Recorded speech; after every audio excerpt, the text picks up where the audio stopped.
मध्य प्रदेश के गुना में बाढ़ के बाद बिगड़े हालातों का जायजा लेने गुना जिले के प्रभारी मंत्री गोविंद सिंह राजपूत गुना पहुंचे और शहर के हालातों का जायजा लिया। इस दौरान उन्होंने कहा, प्रशासन पूरी मुस्तैदी के साथ राहत कार्यों में जुटा है। जितनी भी संभव मदद होगी वो हर बाढ़ पीड़ित तक पहुंचाई जाएगी। किसी भी नेता को यहाँ राजनीति करने की जरूरत नहीं है। प्रभारी मंत्री ने कांग्रेस पर भी हमला बोलते हुए कहा कि कांग्रेस के पास कोई काम नहीं है, सिर्फ लोगों को भड़काने का काम करते हैं।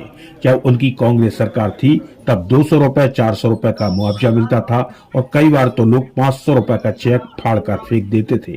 अब भारतीय जनता पार्टी की सरकार में पर्याप्त मुआवजा दिया जा रहा है। गोविंद सिंह राजपूत ने यह भी स्पष्ट किया कि किसी के भड़काने से ना तो सरकार डरती है और ना ही मैं। विधानसभा में सवाल उठाकर आया हूं, नकल नहीं करता।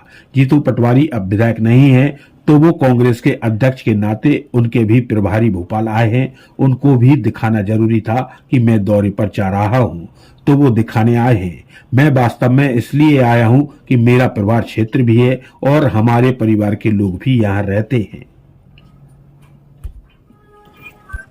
गुना में बहुत बाढ़ आई हुई थी, जिससे काफी नुकसान भी हुआ है लोगों का।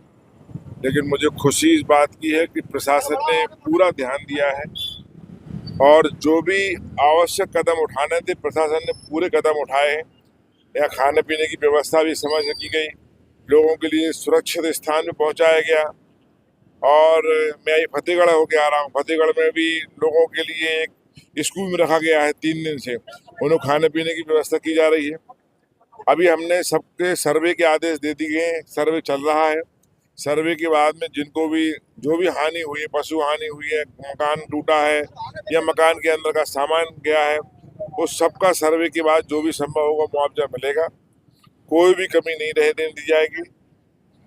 बाढ़ के समय चूंकि विधानसभा भी चल रही है, लोकसभा भी चल रही थी, इससे मुख्यमंत्री जी भी लगातार संपर्क में थे और यहाँ के सांसद आदरणीय ज्योतिरादित्य सिंधिया जो केंद्रीय मंत्री है वो भी लगातार संपर्क में थे।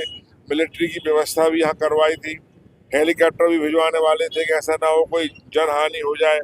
और कुछ 3 लोगों की जो यहाँ बाढ़ से मृत्यु हुई है उनके लिए 4-4 लाख रुपया के मुआवजा की व्यवस्था भी करवा रहे हैं। तो कोई भी परेशानी नहीं आने दी जाएगी, क्योंकि सरकार जो बन सकता है, सरकार जनता के साथ, आम आदमी के साथ खड़ी है। अब बाढ़ आई, ईश्वर का प्रकोप था, आ गया, लेकिन ऐसी स्थिति दोबारा निर्मित ना हो इसके प्रयास भी किए जाएंगे। ये हमारा प्रयास रहेगा। पटवारी ने ये भी कहा है कि अगर 8 दिन में मुआवजा नहीं मिलता तो एक गुना में ऐतिहासिक चक्का जाम किया जाएगा। देखिए, कांग्रेस के लोगों को